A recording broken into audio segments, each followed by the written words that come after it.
pH అనగా H+ ions మరియు OH- ions యొక్క భౌతిక ఏకాగ్రత. H+ అయాన్స్ సాంద్రత ఎక్కువైన సమయంలో చెరువు నీటిలో pH తగ్గి ఎసిడిక్ అనగా ఆమ్లంగా మారుతుంది.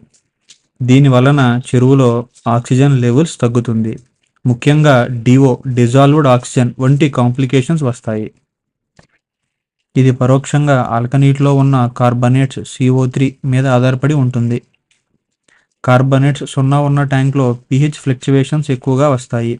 అదేవిధంగా కార్బనేట్స్ ఎక్కువ ఉన్న ట్యాంక్లో ఆల్కనీటి 150 పైన ఉండి కార్బనేట్స్ కనీసం 30 దాటి ఉంటే pH స్టేబుల్గా ఉండి DO వంటి కాంప్లికేషన్స్ రాకుండా ఉంటాయి.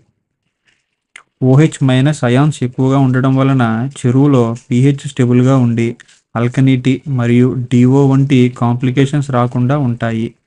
దీని వలన రొయ్యలు ఎటువంటి స్ట్రెస్కి గురవకుండా ఉంటాయి.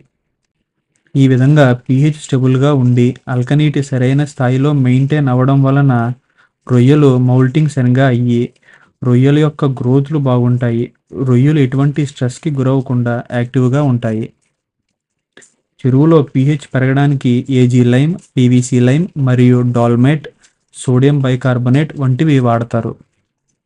అదేవిధంగా చెరువులో pH అధిక సాంద్రతతో ఉన్న సమయంలో pH స్టేబుల్గా ఉండటం కోసం కార్బన్ సోర్స్ అంటే షుగర్ లేదా బెల్లం మరియు జిప్సమ్, మొలాసిస్ అలాగే అరటి బంతులు కూడా వేయడం వలన చెరువులో pH స్థాయి తగ్గించడానికి ఉపయోగపడతాయి. చెరువులో గ్రీన్ కాలనీస్, ఎల్లో కాలనీస్ పరిమితిని మించి పెరగడం వలన చెరువులో బ్యాక్టీరియా లోడ్స్ పెరిగి DO కాంప్లికేషన్స్ రావడం వలన చెరువులో pH తగ్గడానికి అవకాశం ఉంటుంది.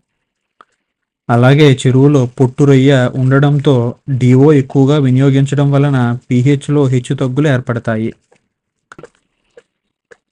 తెల్లవారుజామున సూర్యరశ్మి లేని సమయంలో ఏరియేటర్స్ తిరగని సమయంలో చెరువులో DO సరిగ్గా అందక ఆ సమయంలో చెరువులో pH తగ్గడం జరుగుతుంది.